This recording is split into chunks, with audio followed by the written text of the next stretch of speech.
Гнедой конь по кличке Парбанах, что по-русски значит лохматый, весной пасся на болоте.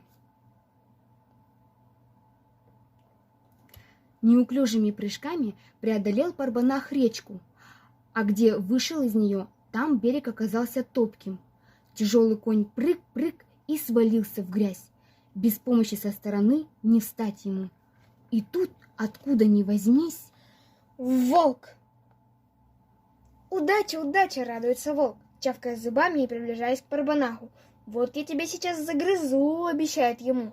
Начну обгладывать тебя с морды и не отступлюсь, пока не доберусь до копыт. а разве кто с тобой спорит? Вроде бы покорно соглашается Парбанах. Конечно, загрызешь и обгложишь, от тебя же не удрать.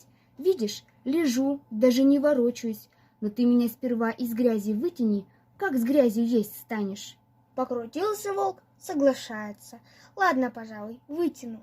Уцепился волк зубами за гриву, напрягся изо всех сил, тянет, вытащил Парбанаха из грязи. Ну, теперь я тебя съем, говорит волк, а зубы у него ходуном ходят от нетерпения.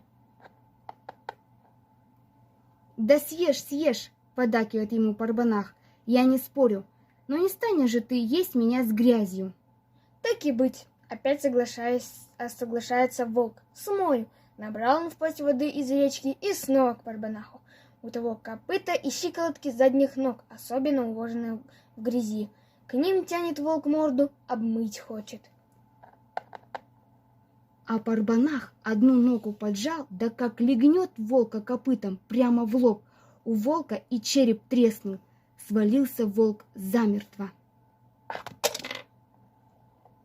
Парбанах снова стал жить, поживать, траву щипать и речную водицу пить.